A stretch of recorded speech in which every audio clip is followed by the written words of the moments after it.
नमस्कार छात्रों, आज हम कक्षा 5वीं का चौथा पाठ सीखेंगे कश्मीरा। इस पाठ की मध्यवर्ती कल्पना है निरीक्षण।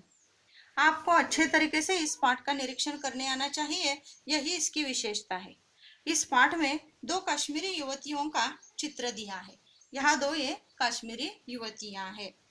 दोनों चित्रों को देखकर हमें उनके फर्क या अंतर समझने हैं। सबसे पहले हम चित्र की पार्श्वभूमि देखेंगे। पहले चित्र में यहाँ 5 पंछी उड़ते हुए दिखाई दे रहे हैं, तो दूसरे चित्र में 4 पंछी उड़ते हुए दिखाई दे रहे हैं। पहले चित्र में पर्वत की 3 चोटियों पर बर्फ जमी हुई है, तो दूसरे चित्र में पर्वत की 2 ही चोटियों पर बर्फ जमी हुई है, यहाँ हमें दिखाई दे रहा है। उसके बाद पहले चित्र में ये जो पेड़ है इसकी संख्या 10 है, तो दूसरे चित्र में जो संख्या है वो 8 है।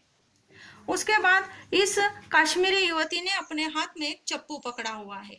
चप्पू यानी कि नाव में बैठने के बाद हमें पानी पीछे ढकेलने के लिए ऐसा लगता है। पहले चित्र के चप्पू का आकार चौकोर है और दूसरे चित्र में ये जो उसका आकार पन्ने जैसा है। उसके बाद इस कश्मीरी युवती ने जो कमीज पहनी है, उस कमीज के नीचे से दूसरे लाइन में लाल रंग नहीं है, तो दूसरे चित्र में इसने जो कमीज पहनी है उसके नीचे से दूसरी लाइन में लाल रंग है। यहाँ चित्र में एक घड़ा दिखाई देता है, उसके नीचे के बाजू में यहाँ छोटे छोटे टपके नहीं दिखाई दे रहे हैं, लेकिन दूसरे चित्र में हमें यहाँ छोटे छोटे टपके दिखाई दे रहे हैं। पहले चित्र में घड़ा और फूलदानी के बीच में एक फूल गिरा हुआ नजर आता है। दूसरे चित्र में घड़ा और फूलदानी के बीच में यहाँ फूल नहीं गिरा हुआ दिखाई देता।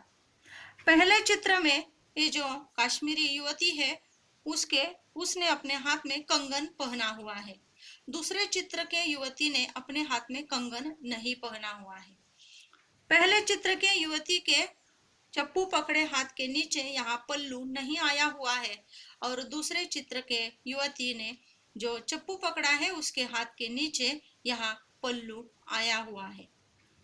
कश्मीरी युवती ने अपने गले में जो हार पहना हुआ है उसके नीचे के बाजू गोल है, तो दूसरे चित्र में वो बाजू गोल है लेकिन उसे नीचे 3 पन्ने लगे हुए हैं।